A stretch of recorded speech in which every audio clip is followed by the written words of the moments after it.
Let's go.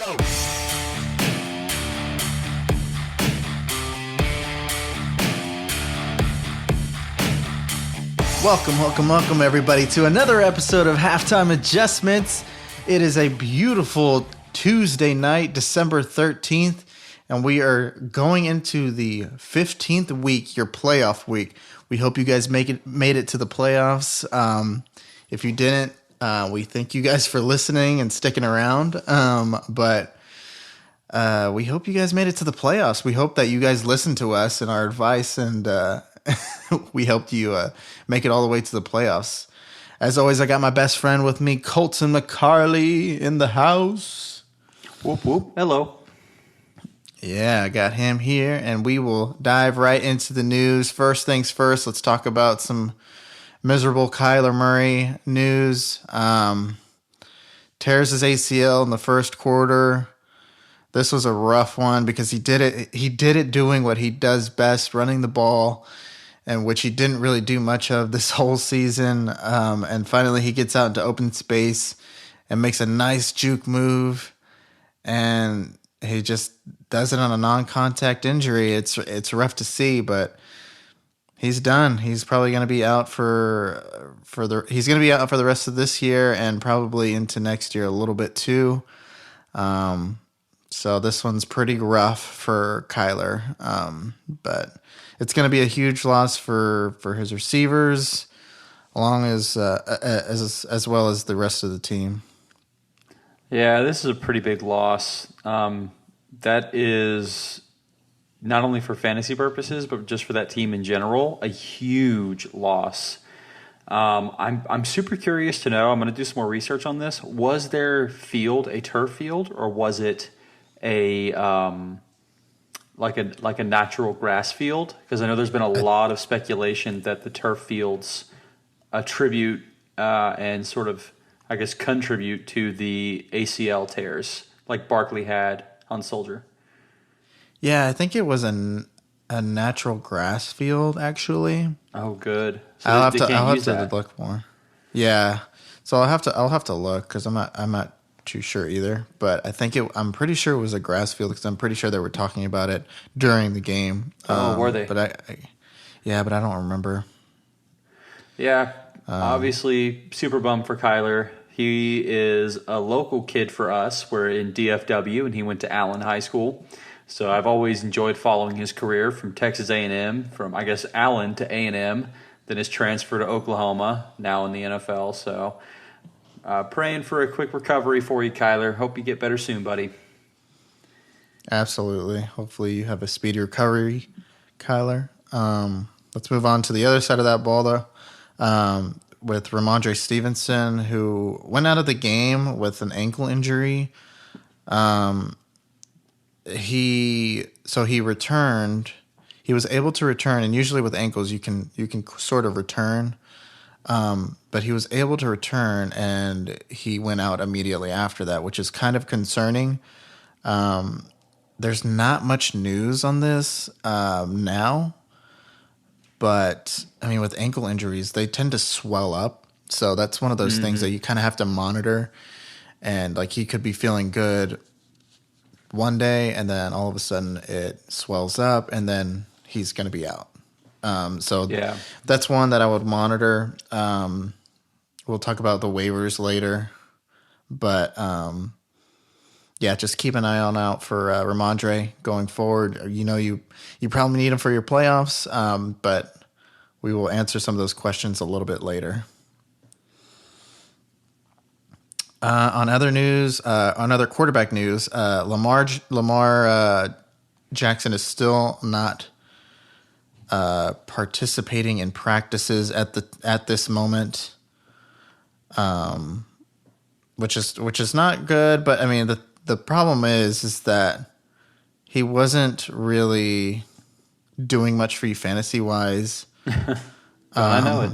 Before that, but he's probably going to miss a couple more weeks. I don't want to say that he's done for your fantasy team going forward into the playoffs, but because he might return like towards the last final two games maybe.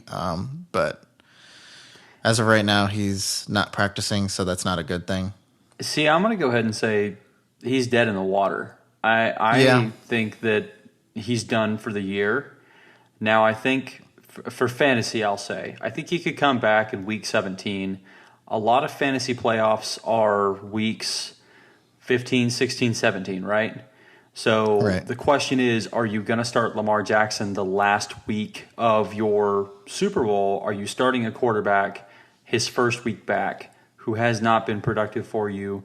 And that's if they choose to bring him back.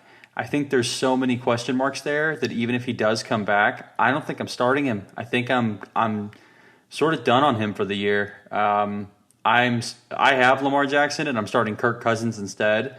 And I'll be honest, I got more points than I received from Lamar Jackson in like the past 2 to 3 weeks out of Kirk Cousins. Yeah. Yeah, I mean he hasn't been producing over there. So yeah, I could definitely see him missing the rest of the fantasy season and the rest of the NFL season if they don't make the playoffs. Yep. So Absolutely. If they yeah. go on a bad tear over the next 2 to 3 weeks, yeah, I could see that being curtains and they're just saying, all right, let's protect our guy that we're most likely going to pay in the offseason. Yeah. All right, let's move on. Dameon Pierce had his ankle injury. He's already expected to miss Sunday's matchup against the Chiefs. This one's not great. This is an ankle sprain. It's not good for fantasy playoffs. You're probably not going to see him for the rest of fantasy playoffs, which is probably easier on you because he has really tough matchups in the fantasy playoffs. So he's got Tennessee, then he's got Kansas City this week, and then Jacksonville, which isn't too bad, but still, Dameon Pierce hasn't been producing that much. Regardless, he saved you last week with that touchdown against the Cowboys, which, by the way, Cowboys versus the Houston Texans, that was way closer than it needed to be. I can't believe Super ugly. I can't believe that was even that close. We are sorry for everybody that started the Cowboys defense and took our advice saying that they were going to get 15 points. Or my advice, I should say. It wasn't Colton's, it was just mine. I mean, let's talk. They just basically played with their food the entire game. And thank goodness they found a way to win in the end. But, man, that was an ugly game from start to finish. It just seemed like Dak couldn't really put it together. His receivers weren't helping him. Noah Brown let the ball jump out of his hands and led to one of the interceptions. The other one, the offense. I mean, and let's talk about the biggest takeaway from that game. Terrence Steele, the right tackle for the Dallas Cowboys, tore his ACL, and he's out for the year. He's done. So now you're having to plug in Jason Peters, who's 40 or 41 years old, into your right tackle position. He's never played a down of right tackle in his entire life. I think other than that, you have Josh Ball, who has proven that he's not really a capable NFL basically lineman at all. So Right. this is a huge problem for the Cowboys, and the game didn't look good, but it could look a heck of a lot worse come the next few weeks if you allow the pressure to get to Dak the way that the worst team in the NFL was able to. Let's call it what it is. Going forward, the Dallas Cowboys don't have that easy of a matchup. Like the Dallas defense, I should say, don't have that easy matchups. They have Jacksonville, which Trevor Lawrence just lit up, Philadelphia Eagles, Tennessee Titans, and then the Commanders. I mean, the Commanders are probably out of your playoff run, but Jacksonville, Philadelphia, those are too tough. Yeah, those are two tough games for the Cowboys defense. So I'm not saying stream a defense because it's Dallas, but it's one of those things you have to kind of question yourself on going forward. So it's one of those tough situations, I think. Yeah, no, this is going to be a tough. This is where the Dallas Cowboys all season long haven't really faced injury adversity. They've had a pretty healthy season. You obviously, Tyron Smith was a huge loss at the beginning of the year, but you managed. You haven't really lost anyone on defense besides the cornerbacks. You've had Diggs has been okay, but you lost Lewis, you lost Brown. But your defensive line has stayed pretty healthy. Your offensive line has stayed pretty healthy. Your wide receivers have stayed pretty healthy. Your running back, Pollard, has stayed pretty healthy, even when Zeke went down. They have had some relatively good health compared to other teams this year. It's time to basically to show out. It's time for Dallas to show that they're one of those playoff teams that can, in the face of adversity, overcome and prove that they deserve a seat at the table. Right. This is the make it break it year too for them. Yeah, I think this is the whole organization make it or break it year. Not just for the players. You have Zeke is in a cut year. You have Pollard who's in a contract year. McCarthy is most likely gone if you don't figure it out. I think you could say the same for Kellen Moore, the offensive coordinator, is gone if you don't figure it out. Dan Quinn could be your next coach. I mean, there's so much that can happen in Dallas. Like so much, man. It's crazy. So this is the make or break time for this team. Yeah. All right, enough about the Dallas defense. Let's move on. Another sad injury was Deebo Samuel going down. This one looked way worse than what actually happened on the field. So he has a high ankle sprain. He's more than likely done for the rest of the season. He's probably going to be out for 3 weeks. But he's not. It wasn't an ACL tear, which was what everybody thought it was. I thought that's what it was at first, because he was just crying. He was just so upset. Mm-hmm. And I thought he was like done like for a while. So, but luckily it's just a high ankle sprain. And so it's minimal damage. So he should be back for the playoffs. Which I'm still saying 49ers are still one of my favorite teams in the playoffs.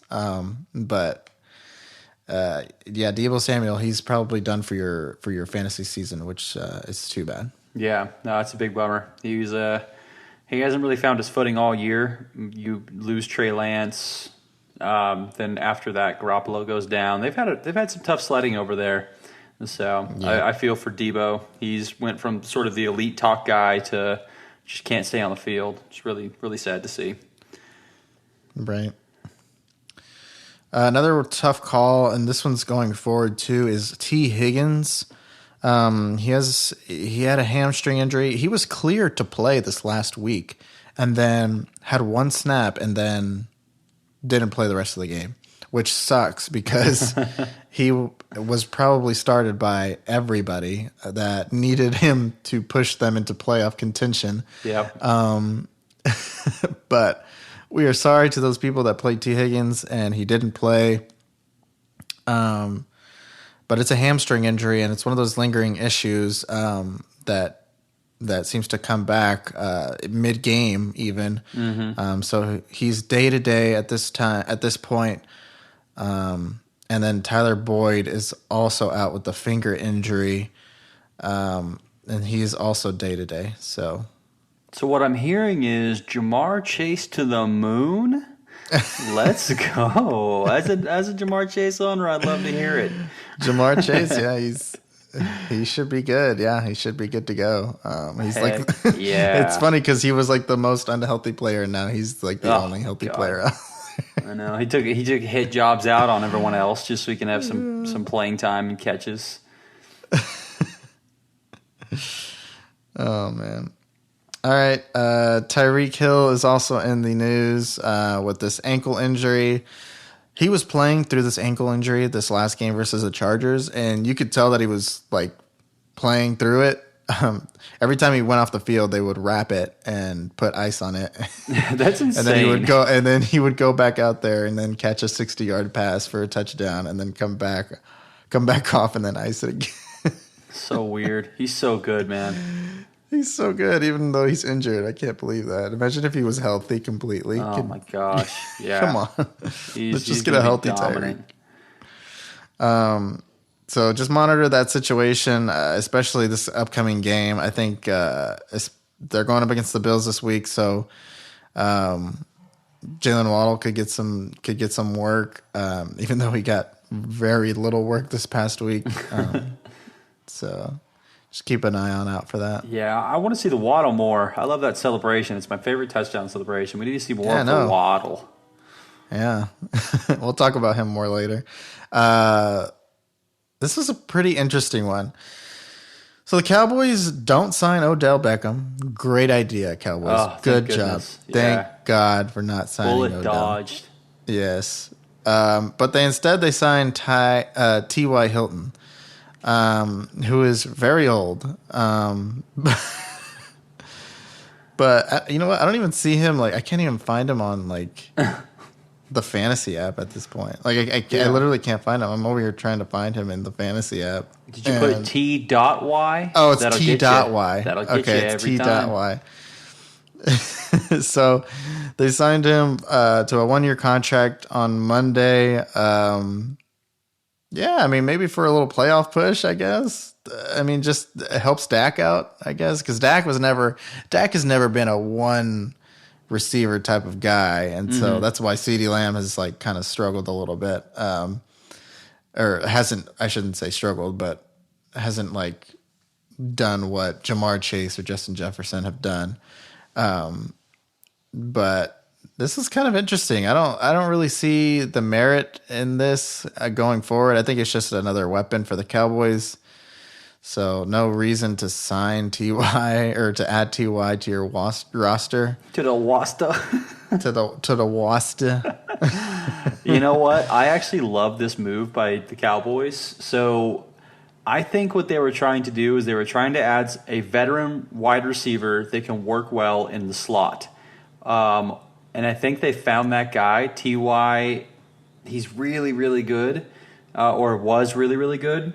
But where I love this move is he is guaranteed only $600,000 over the next 4 weeks. Oh, that's great. He has the ability to earn an additional $700,000 off of incentives, making the maximum payout only $1.8 million, and is only for the rest of this season.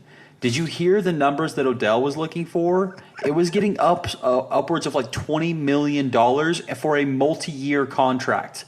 And they said, This is ridiculous. You're an old wide receiver. The Rams have come out and said your knee was so jacked up that they had no intentions of re-signing you in August. And now here you are saying, well, I see no reason to play in the regular season. I'll just play in the postseason for you. Hell no. I'm so glad we dodged that bullet. Yeah, he would have been so ineffective as well. That's so crazy. Like, why would you want to sign Odell for just your playoffs so that way he can mooch off of a potential Super Bowl win? That's so stupid. Exactly. He's not bringing any value to the team, but you're going to spend over $20 million on this guy. On a multi-year deal. No, give me T.Y. for $1.8 million, who I think can be just as effective as freaking Odell Beckham at this point in his career and where they stand. I still think the veteran leadership that he can bring to that locker room is good enough to where I say, all right, you're better than what we were thinking out there. Great move by the Cowboys, in my opinion. I don't know if it'll have fantasy relevance, like you said, but I do love the move from a like fan perspective. Yeah, good move, Cowboys. Probably dodged a bullet for that one. Oh, yeah. Big time. Yeah, good move. And why the hell were we even entertaining this in the first place? Like, this is the guy who had the catch in 2014, potentially the best catch in NFL history against the Dallas Cowboys. This is like one of those untouchable guys that it was like the Terrell Owens. We never should have signed Terrell Owens after his time with the 49ers, but we did anyway after he did the star thing and all that crap, and it turned out to be a dumpster fire. And here we are again thinking about signing another volatile wide receiver. Ugh, you can't get me going on this. I can't do it today. All right, we'll move on then. So I hope OBJ doesn't play again for the rest of the season. No I don't think he's going to get signed. I don't think he will get signed. Why would anybody want to sign him after what he said? Like, apparently the team that he's highest on now is the Giants, and I think he thought there was a massive market for himself. And now all the teams are like, whoa, your knee's not good to go? What are you talking about? And he's like, now he'll go anywhere. Now it's just a matter of like, oh, crap, I need a team to sign me. Yep. All right, let's move on. Let's talk about Russell Wilson. He is in concussion protocol. This one looked pretty bad. Russell Wilson was finally coming alive this past week. He had 3 touchdowns, which is the first time he's had 3 touchdowns in any other game. He had over 200. He had over 200 yards, 247 yards to be exact. And then his rushing, though, he was 4 for 57 this past week. And then, unfortunately, on that 7th yard on that last yard that he ran, he got nailed hard in the air and landed right on his head. And that one was a scary shot. But he was trying to get to the end zone, so he was going for it. But he will be in concussion protocol. Most likely will not play this week. You probably weren't starting him anyways, but in case you were wondering, because he did have a great game this week. Yeah. Amari Cooper is also in the news. He hasn't practiced this week, and he has a hip injury. So we will keep an eye on out for this. But if he doesn't play, then it's Donovan Peoples-Jones. That's kind of the main guy that's going to benefit from this. So keep an eye on out for Amari Cooper going forward. So just saying that he hasn't practiced in 2 days. Another person to keep an eye on out for is Mike White. He went out early, I think, in this past game with a rib injury, and he actually went to the hospital for this. And so he's day-to-day at this point. By the way, that shot he took was probably the hardest shot for a non-call I've ever seen in modern day NFL. That was just a shot to the ribs. Did you see the roughing the passer call against or I guess it was for Herbert? Yes. Oh my gosh, that was such. That one made me so mad. Oh my gosh. And then you compare that to what Mike White just went through. The dude probably has some cracked ribs, maybe a lacerated spleen at this point, off of the hit that he took. And they're like, no, it was totally clean. And it's like, what lines are y'all working on? Like, this is insane. Yeah, they definitely need to fix that because we have had so many bad roughing the passer calls. I saw that one on Justin Herbert, and that one was for a play that could have potentially changed the way the game was. Oh yeah, because that was their 3rd down. It was going to be 4th down and long, and then roughing the passer, and it was just because he was trying to not land on him. He was trying to push up off of him whenever he fell on him. But because he didn't fully push up on him, they called it roughing a passer. Yep. And then they don't call it against Mike White. What? That was horrible. Horrible call. Crazy. But yeah, he's day to day. So keep an eye on that for him. Brock Purdy is also in the news. He is day to day with a oblique injury. It's looking like he's going to play though. So we will just monitor that situation. But I mean, he's been looking pretty good. Brock Purdy's pretty good. So, yeah, got him a win. Let's hope they can get him back. They really need him. They would suck if they lose 3 quarterbacks in one season. Yeah, for real. Jeez. Super unfortunate. Even if they lose another quarterback, I still think they're going to the playoffs. Oh yeah. Defense has been stout. They can hold them together. All the weapons they have. Well, actually, I don't know. They just lost Diva. So I don't know. Yeah, exactly. All right.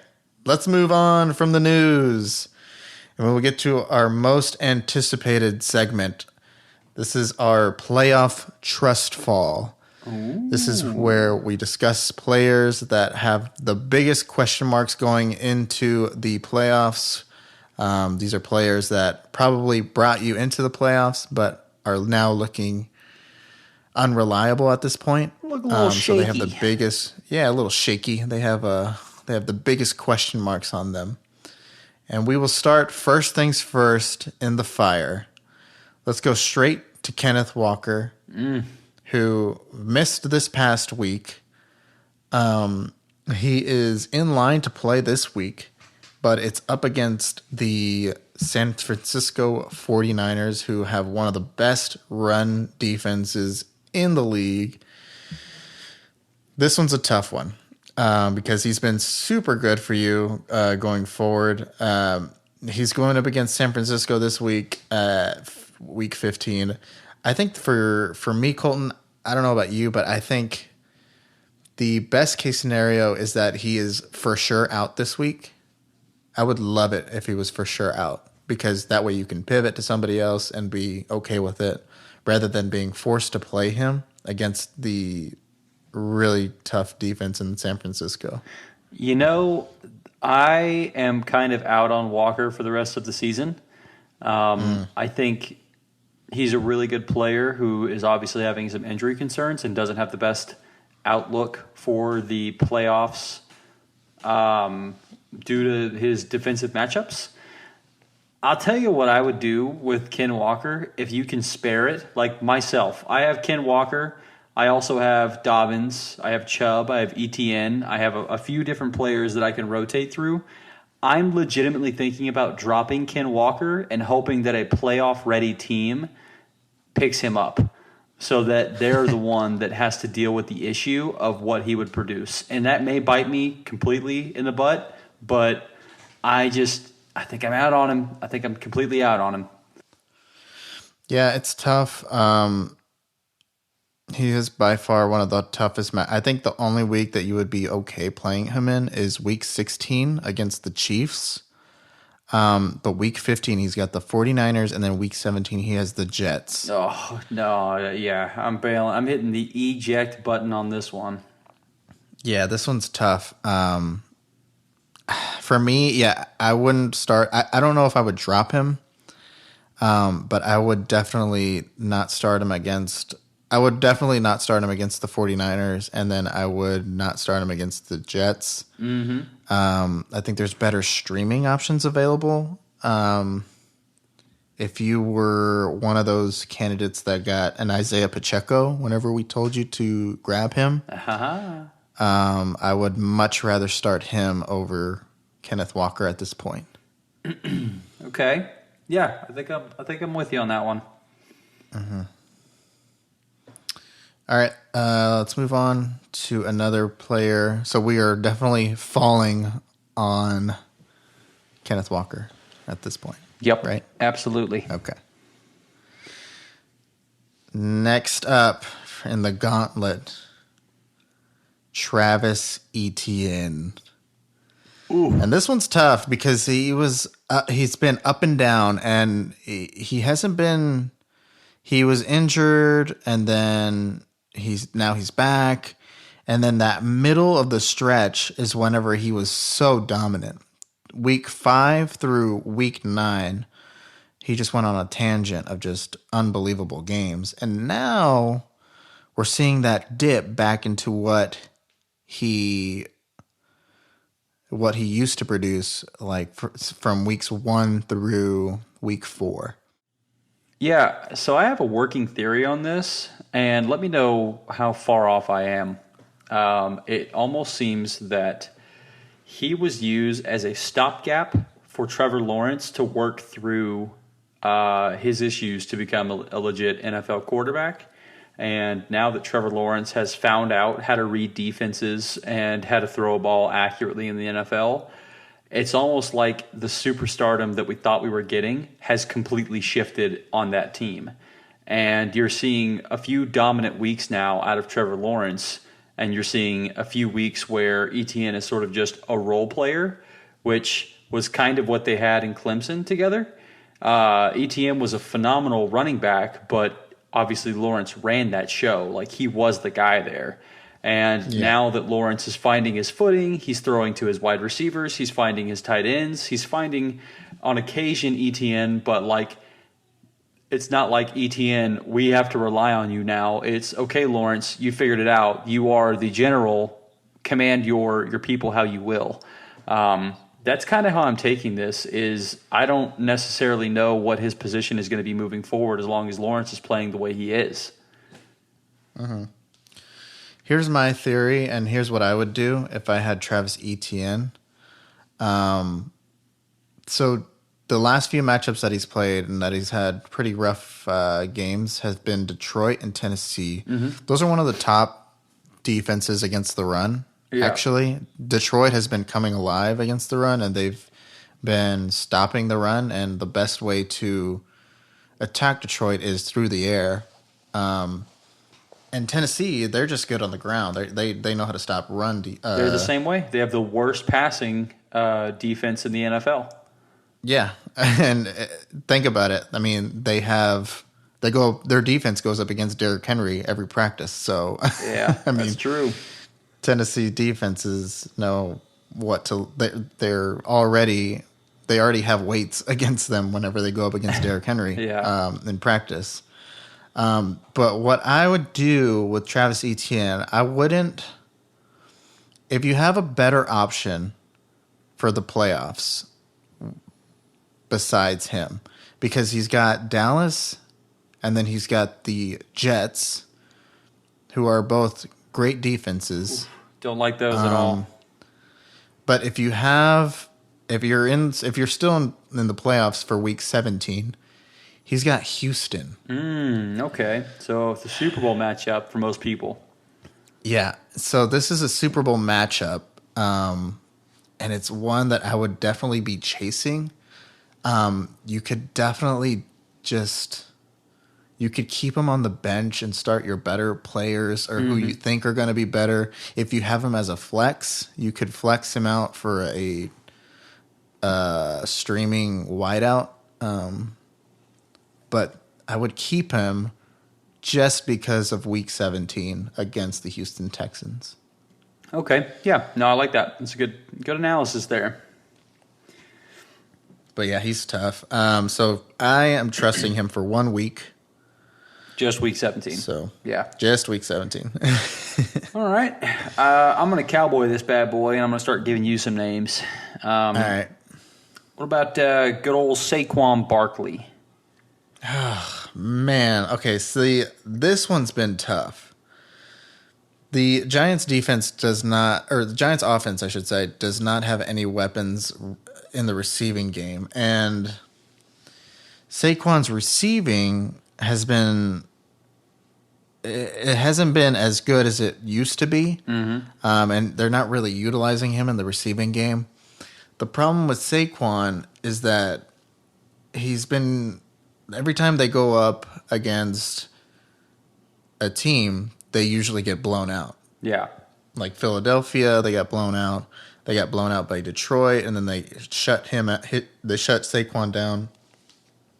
And so the only way for him to succeed is if they're in close matchups. And so this one's tough.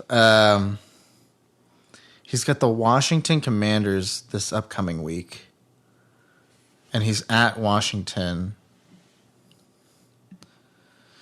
Ugh, man. Okay, so this one's tough for me because I personally have Saquon in one of my leagues, and I am facing the reality that I should probably not start him this week.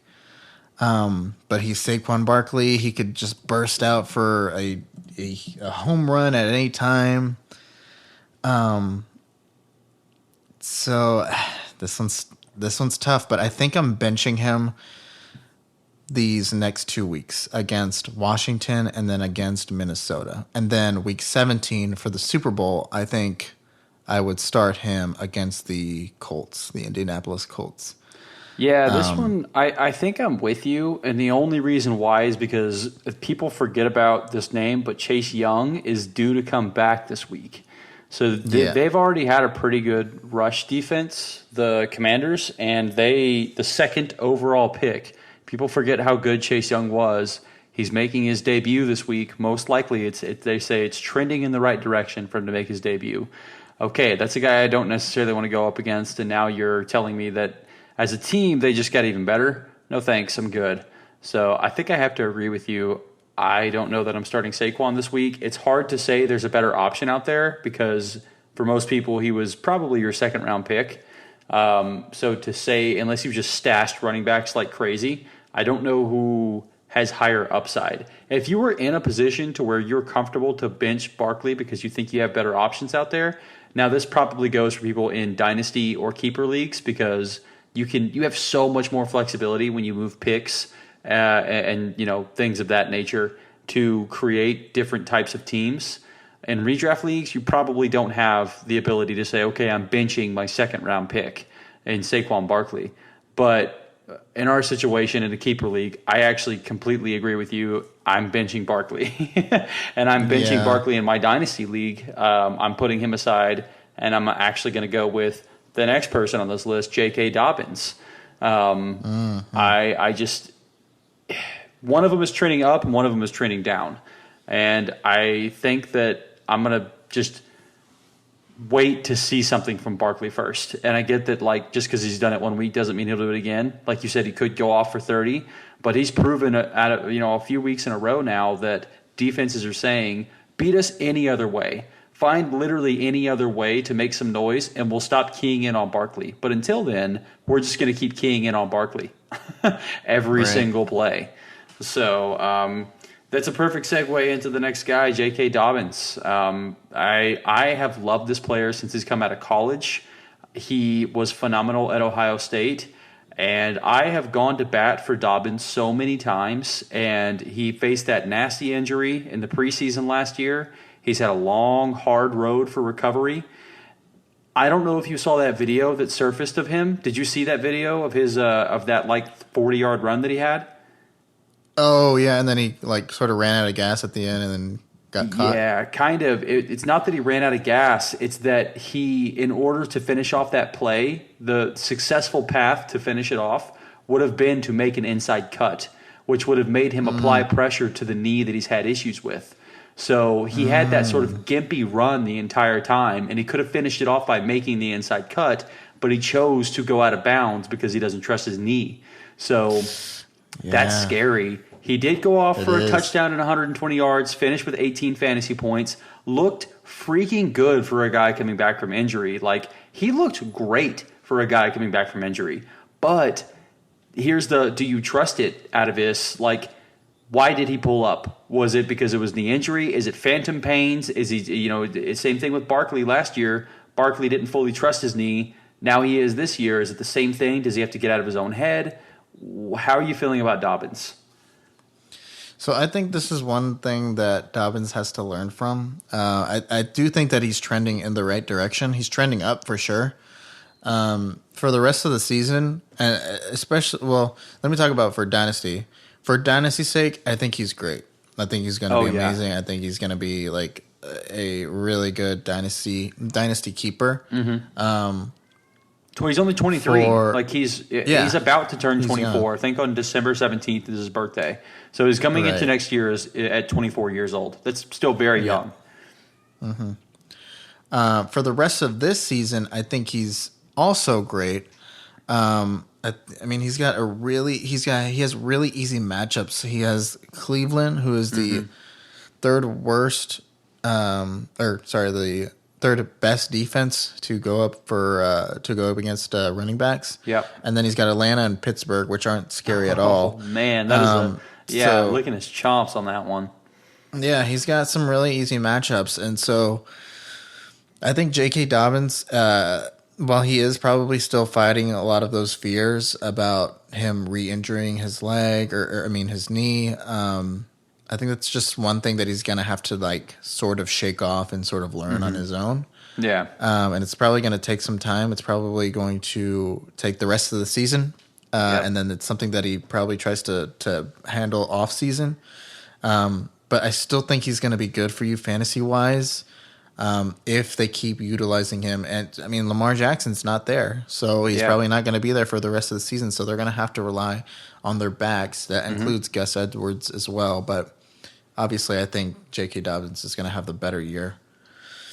Okay, interesting. We sort of touched on this next guy, but we'll just, I guess, quickly touch on him again.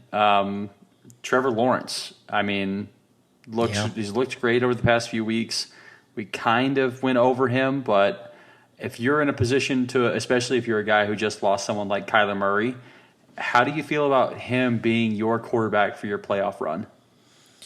So here's what I think about Trevor Lawrence. I am. He just had his best game Yeah. of the year. Mm-hmm. I think that was the last best game that he is going to have going Wow. forward. Okay. So do you think he's not getting anywhere close to that again? For this year, I should say. I should say. Yeah, I don't think he's getting anywhere near that. He just played Tennessee, who has one of the easiest. It's one of the easiest matchups for a quarterback. For week 15, 16, 17, he has Dallas, the Jets, and the Houston Texans. Yeah. The Houston Texans do not. They are the worst team for quarterbacks because you don't need to score a lot to beat the Houston Texans. Yep. And they are just not letting any points go to quarterbacks at all. And so I think right now at this point, I think the toughest matchup is going to be Dallas, which is this upcoming week. But for your playoff run, I think I would try to stream a different quarterback for each of these 3 weeks. I think he probably got you into playoffs, but I would not rely on him going forward. Yeah, I think I'm right there with you. Yeah, so I am falling on him. Okay, we'll move on to our first tight end of the Here we go. trust fall list, Mark Andrews. He has Yes. been so hot and cold this year. We talked about the team in general. No more Lamar Jackson. I mean, how do you? I get that you're probably starting him. Like, in all honesty, with the capital you spent on Mark Andrews, there's almost no way not to start him if you have him because of how volatile the market for tight ends has been. But do you have any trust starting him at this point in time? That's the question. Do you feel like you're getting any points out of him? So the problem with Lamar or with Mark Andrews is that there is no Lamar Jackson, and he doesn't have a steady quarterback to go off of. So I think what I would do with Mark Andrews is, because you obviously drafted him so high, Yeah. I think you almost have to play him these next few weeks. You don't want to if there's a better option, because I do think there are better names out there, better upcoming waiver names.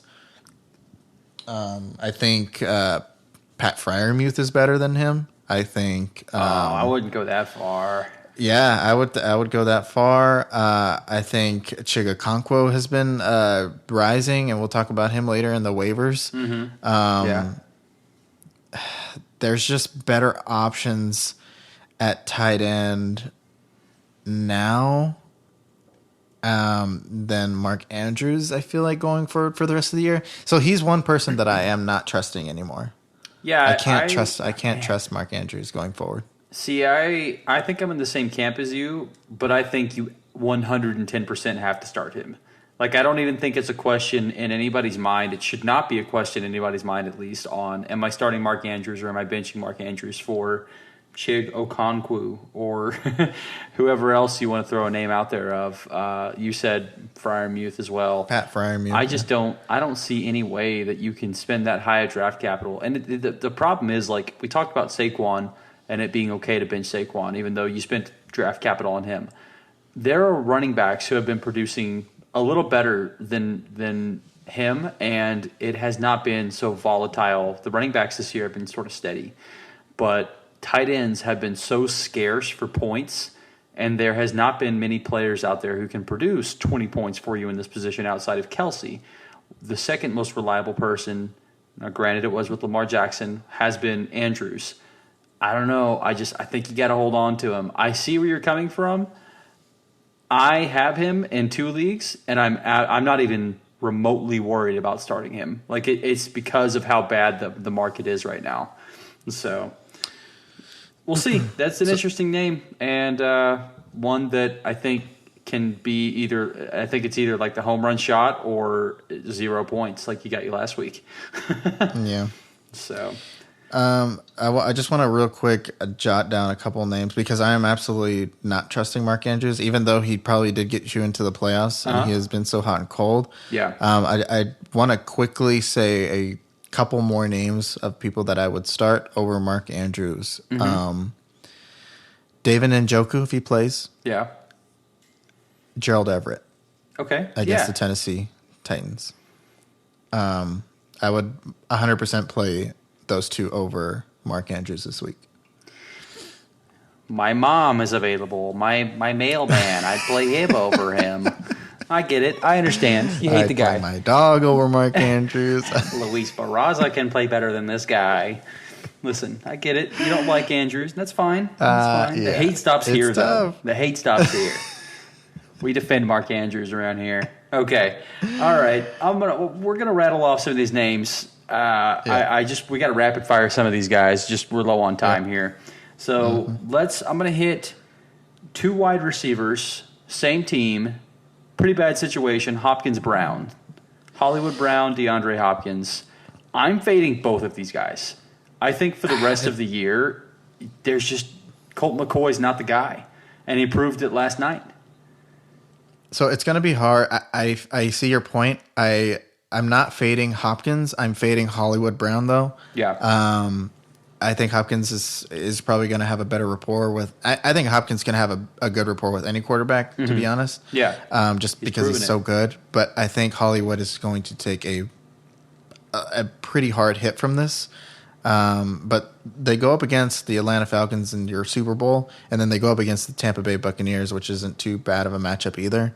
The only bad matchup is this upcoming matchup against Denver.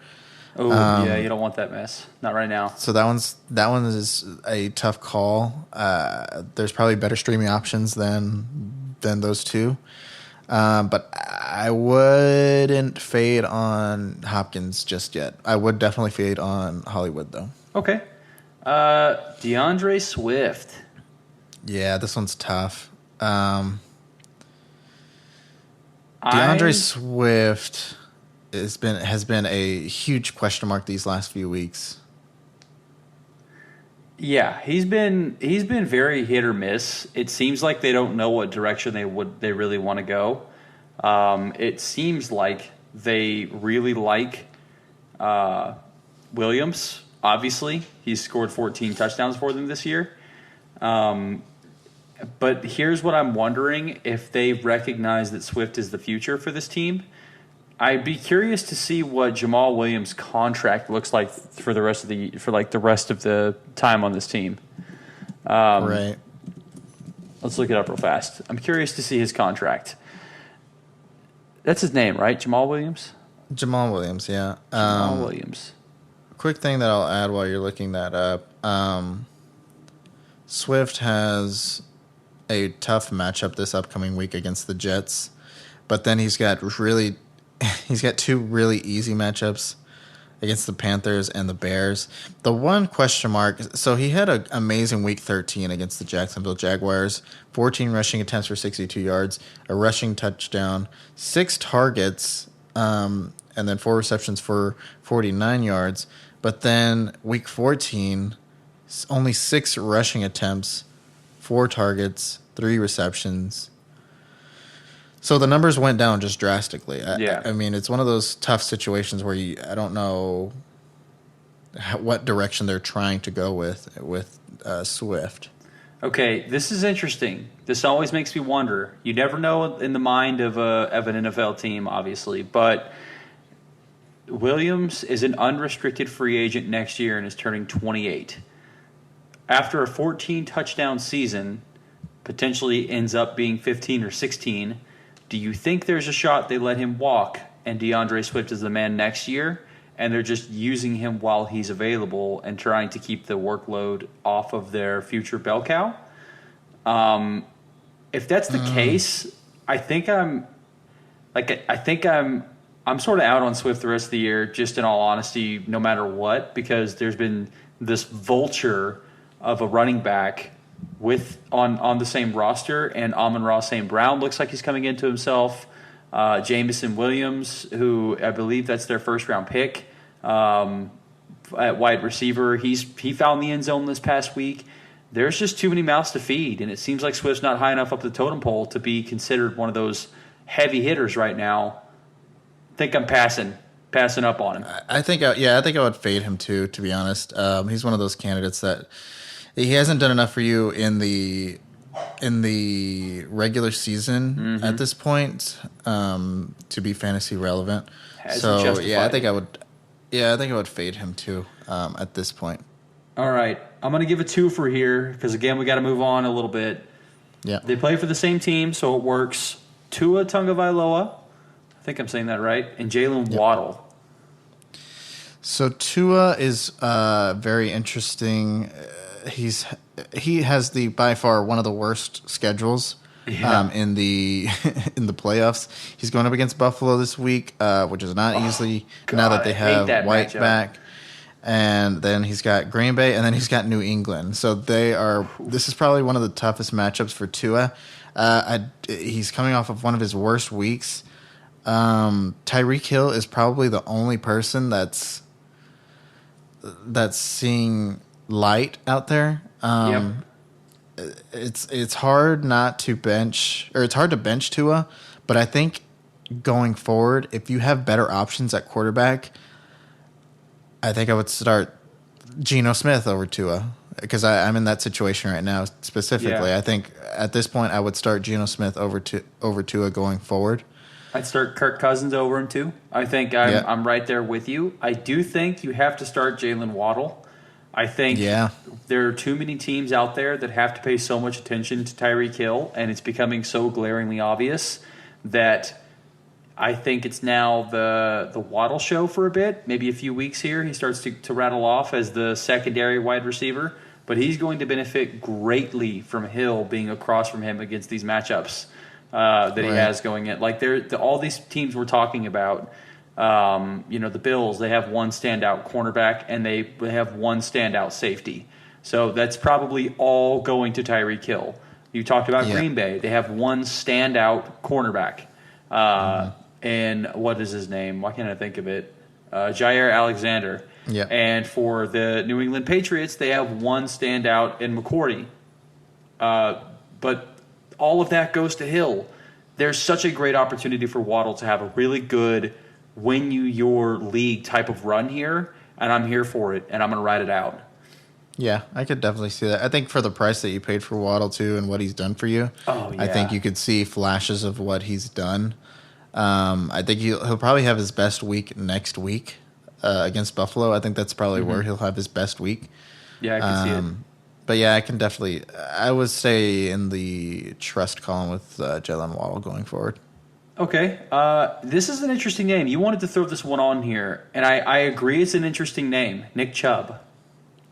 Yeah, Nick Chubb. This is one that I just kind of wanted to talk about because last 2 weeks with Deshaun Watson, he's performed under 10 points, one being against the Houston Texans, which is one of the easiest matchups for any running back, and the other one being up against Cincinnati.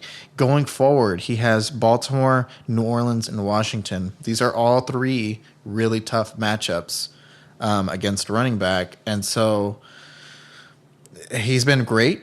I mean, don't get me wrong, he's been really great, but I would limit expectations for your playoff run. That's a great way to put it. Yeah, I wouldn't. I don't know if I would necessarily bench him, but I would just limit your expectations on what. I don't think what you're he's getting going 25 anymore. I think you're probably hoping for 15. Is kind of what you're at saying, this point, right?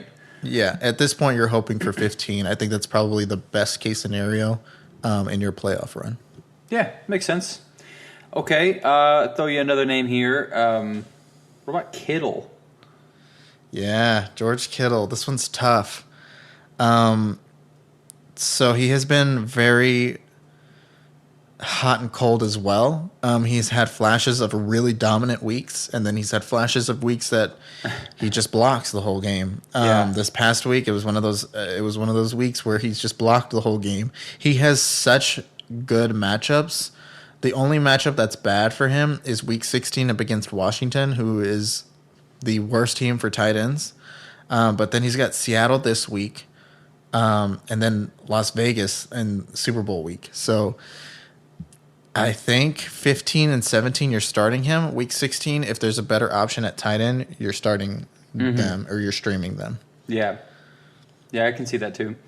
I have sort of faded Kittle for multiple years now. I don't like him as a player. I think he is super injury prone, and they've had super inconsistent quarterback play. So I kind of just have to take your word for this one, man. Like, this is just a guy that I've just been so far out on for so many years now. I just don't have a lot of input on him as a player. It's kind of hard to look at him and say, oh, yeah, that's a guy I trust these days. Like, he hasn't been good for a few years now. And I know it's just, again, we talked about like the tight end position being really hard right now, and he's probably getting you at least somewhat stable points. But just overall, I'm just not a big fan of him as a player, and I haven't been for a few years now. Yeah, and it's tough with the situation he's in too. I mean, no kidding. He hasn't had steady quarterback play. So he continues not to have steady quarterback play. They just lost Debo though. That's another thing that plays a part in my decision there. It's one of those things. More targets could come his direction. Yeah, we'll see. I think I agree with you. You gotta, if there's a better position or a better start for you in Week 16, that's the move. But you kind of have to. Again, I find this similar to Andrews. Although I don't like Andrews, I like Andrews a lot more as a player. I can still recognize the value that Kittle brings in a very volatile tight end market. I think he's still startable. So, all right, last name on this list here in Trust Fall, you brought this name up, and this is like the martyr of this segment here, and it's Mike Evans. Like, is there more of a what the hell do I do with this player than Mike Evans right now? Like, I don't know that there is. I mean, I think honestly, from the leagues that I'm in, if you're in the playoffs with Mike Evans, then you have done it by a miracle. Because he has been very. My fiance, she is in there with Mike Evans. That is insane. With Mike Evans, terrible quarterback play. The team is bad. I mean, Tom Brady isn't going down the field anymore. Here's the thing, though. The past 2 games, he's had deep shots, and he has had opportunities to go into the end zone from these deep shots. The problem is he's not getting these deep shots completed, and they're either getting called back or they are getting pass interference calls or whatever. Still not helping him fantasy-wise. Yeah, it's still not helping him. As a team, for sure. Yeah. And so he's only had, in the last 5 weeks, he's only had 1 game over 10 points. That is terrible. And then he's got Cincinnati, which is a tough matchup. And then he's got Arizona, which isn't too bad. But then he ends it with Carolina. Ooh, that's one you like there. So Carolina is probably, and that's probably because that division is so tight, they're really fighting for that top spot. Mm-hmm. I think Carolina is the only time that I would play Mike Evans in this. I gotta be honest, in this playoff run. I don't even know if I'd play him on that week. I saw a stat today, and I didn't know this. J.C. Horn he's one of the top graded corners over the entire year. In this past week, he was the best cornerback of anyone this past week. J.C. Horn has been locked down this year, and if he happens to get on Evans, I fear that Evans might not have a good day again. You have to wonder, will they match him up against Evans or Chris Godwin? But I got to say at this point, I like Godwin more than I like Evans going into the playoffs. Yeah, for sure Godwin has been way better than Evans. But I got to bring it back to week 7 when they last played Carolina. and Mike Evans went off. That was one of Mike Evans' best games, where he had 18 points on 15 targets, 9 receptions, and 96 yards. That's a great point. Yeah. So you just got to look at that and kind of run with it, because that is the only matchup that I would be comfortable playing Mike Evans in. I didn't know that he had such a good game. I actually agree with you on that one. Then I would start him. He clearly got in someone's head that week. So, okay, well, that was our trust fall segment. A lot of big names that are just so hard to trust right now. So hopefully that helps you navigate some very murky waters over these next 3 weeks that are, you work so hard to get in here. You ride some big names, and now you have to take some risks. This is what the fantasy playoffs are all about. I had a friend last year who was clearing away the best player, and he refused to take some of those risks. And he started some guys that have like really big names but terrible matchups, or they've been underperforming. And this is where you have to say names don't matter. You have to take those risks sometimes, and hopefully this will help you navigate where those risks and casualties can come. Right. All right, let's move on to King of the Hill segment, and I am really excited to introduce this because I won again for 2 weeks in a row. I am on top as the King of the Hill with Justin Jefferson getting it done for me. Over 200 yards, an amazing game for Justin Jefferson. He didn't get a touchdown. He had it called back, actually, but, I mean, that just would have made it all the more better. And then for our running back, King of the Hill, we actually had Derric McKinnon get on top in PPR leagues. So weird, insane to see. He had over 100 yards in the air and 2 touchdowns. Crazy stats. He had 9 receptions. It was stupid. So yeah, let's start with your running backs, Colton. Let's talk about your running back options for this week. Yeah, absolutely. My running backs this week, I am going very off the wall for some of these guys here.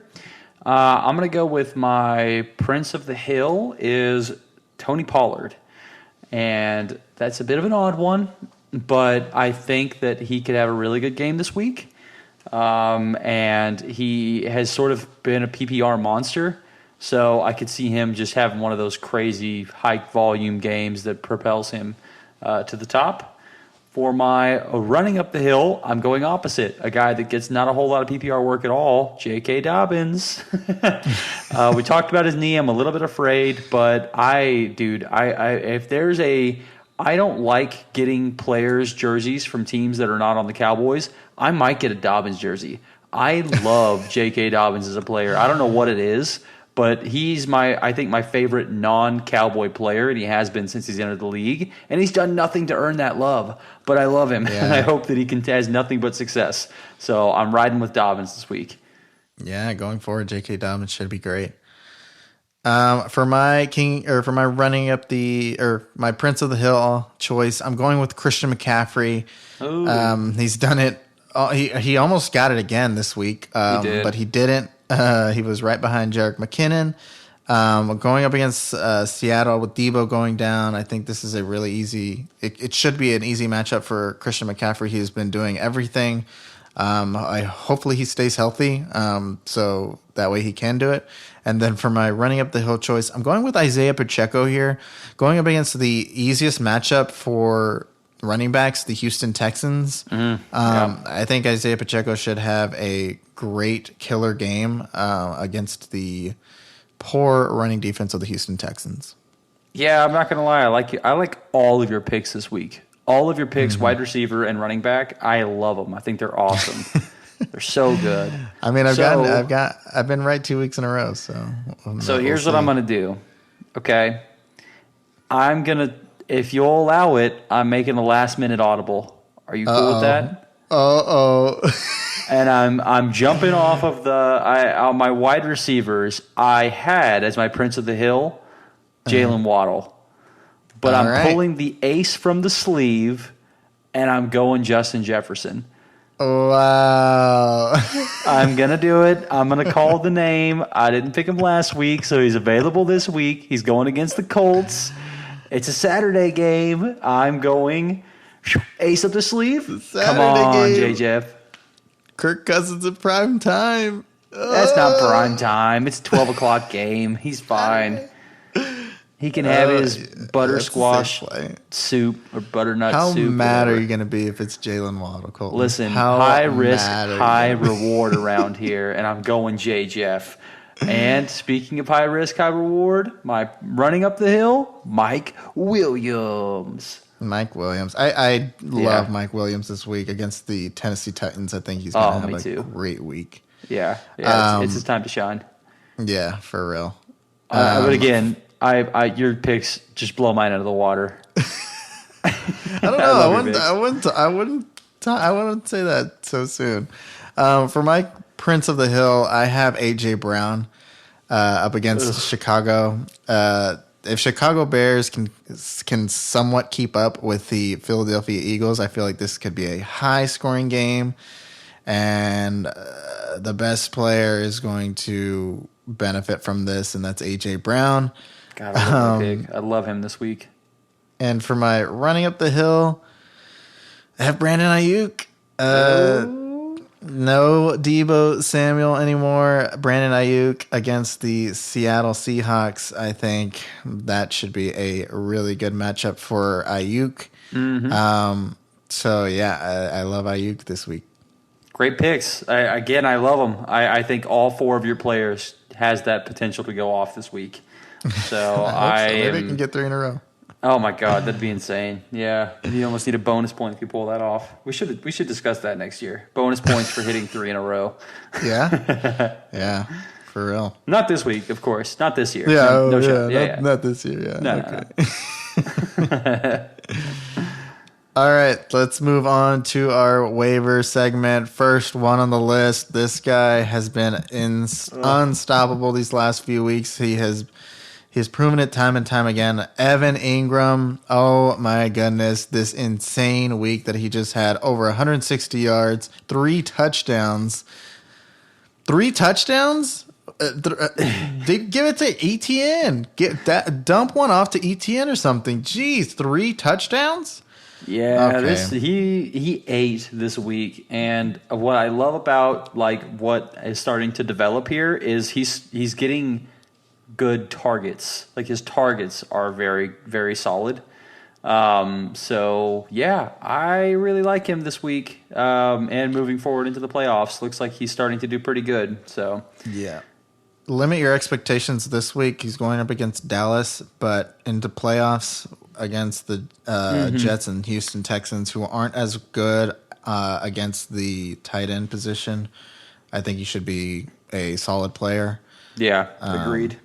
So, yeah, Evan Ingram, he will win you your leagues, guaranteed. Another tight end that will win you your leagues.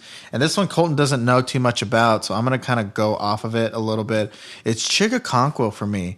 And the Tennessee Titans over there are creating plays for him to sort of shine on that offense. And his targets have been going up steadily. This past week, he had 6 targets, 6 receptions, 45 yards, and a receiving touchdowns, and a 2-point conversion. So there are a bunch of packaged plays that he is getting involved in against these defenses. And looking at his schedule, he doesn't have that tough of a schedule going forward. He's got the Los Angeles Chargers, who aren't too bad against tight ends, and then he's got the Houston Texans, like I said, who aren't too bad against tight end. The one matchup that is pretty tough is week 17 when they go up against the Dallas Cowboys. Yeah. But for week 15, 16, I think Chig should be a good start going forward. There's definitely players that are probably tight end is a very scarce position at this point, so I think you pretty much need anybody to any help you can start. get. So yeah, I think Chigakonkwo is a great addition. Okay, yeah. Again, like you said, I have to just kind of take your word on this one. So I'm intrigued to see how he does this week. Yeah. All right, another player to target going forward is Chuba Hubbard. And they have a two-headed monster over there in Carolina, but all they do is run the freaking ball. Yeah, All they no do is kidding. run.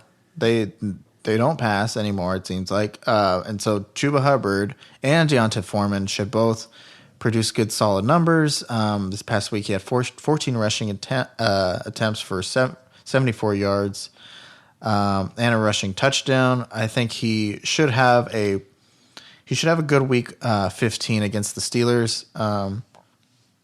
And then I think his next best week is going to be in week 17 against the Buccaneers. But he's going up against Detroit Lions in week 16, which is the only tough matchup that I think he has. Again, all they do is run the ball. So I think Chuba Hubbard is a easy candidate to add to your roster. Yeah, and he's under 20% right now. So if you're looking for some running back depth in the playoffs, I think this is the guy to target. Yep. All right. Another addition. If Ramondre Stevenson is out, this guy will win you your leagues. I guarantee you this.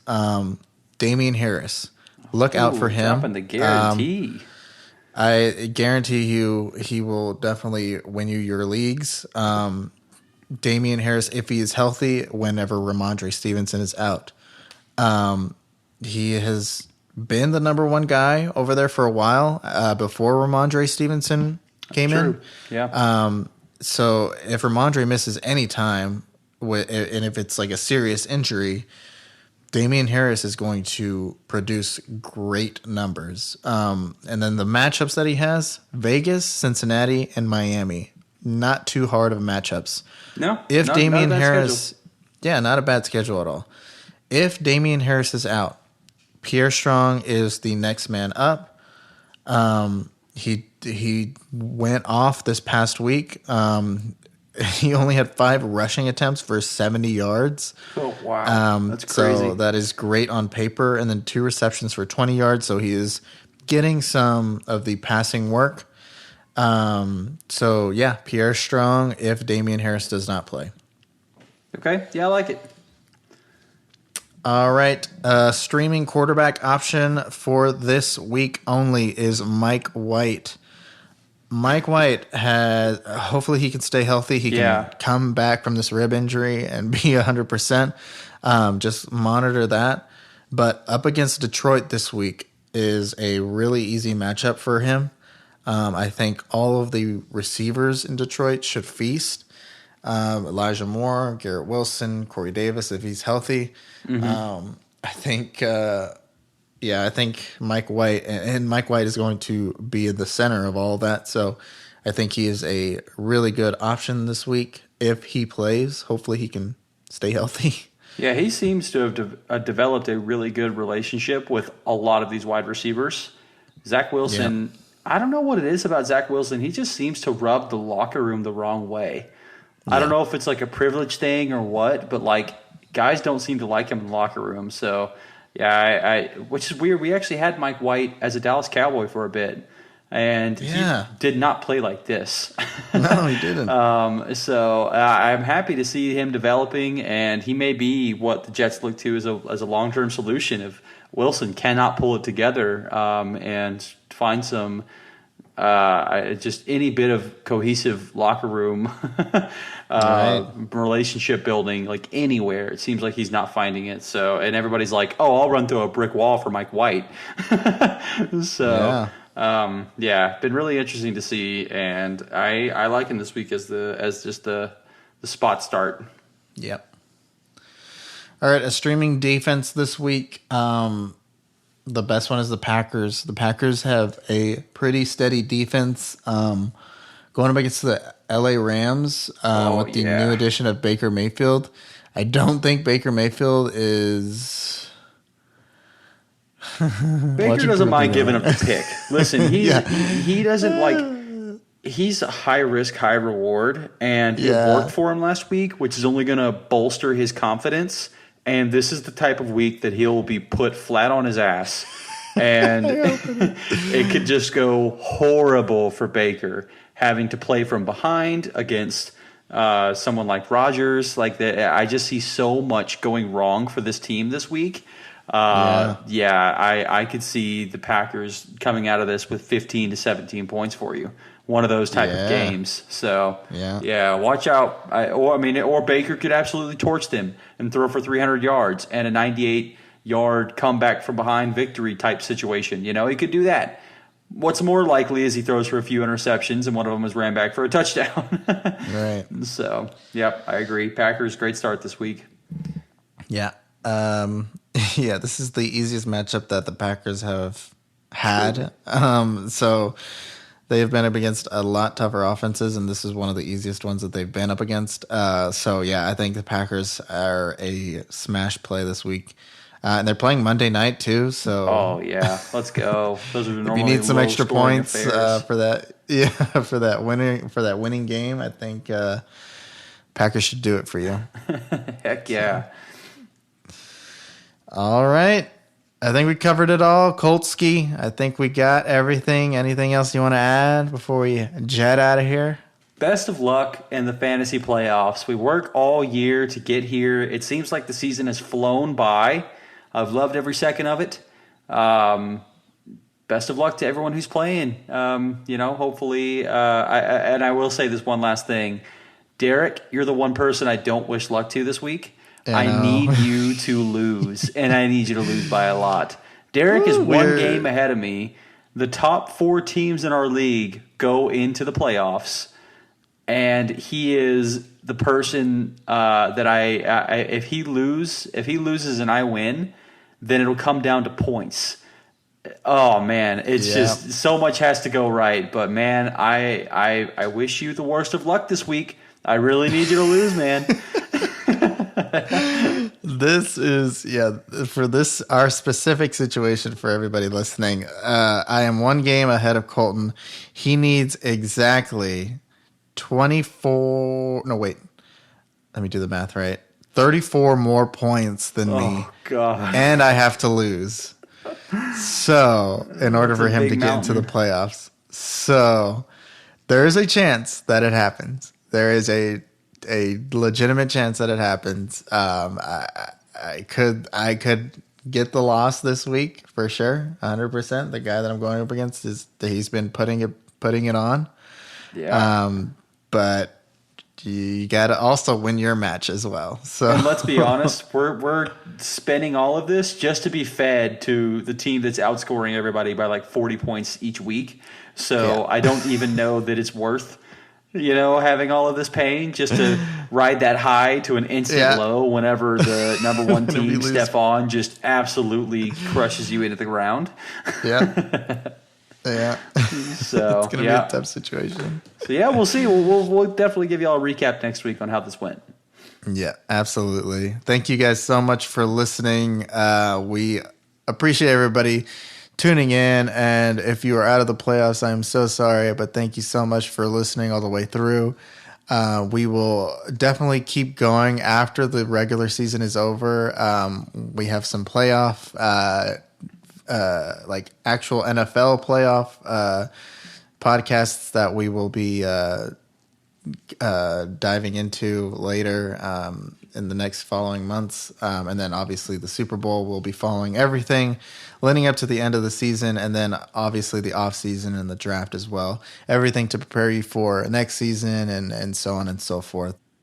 Yeah, we'll get some fun Dynasty content on there as well. Yeah, absolutely. It's going to be fun doing Dynasty content. So thank you guys, everybody, so much for listening. We appreciate you tuning in to this another episode of Halftime Adjustments. We will see you guys next week. Just keep in mind that you can reach out to us at halftime_80J, and you can listen to us on Spotify and Apple Podcasts. And also now you can listen to us on Amazon Podcasts as well. So we are also on there as well. So thank you guys for tuning in, and we will see you guys next week. Later.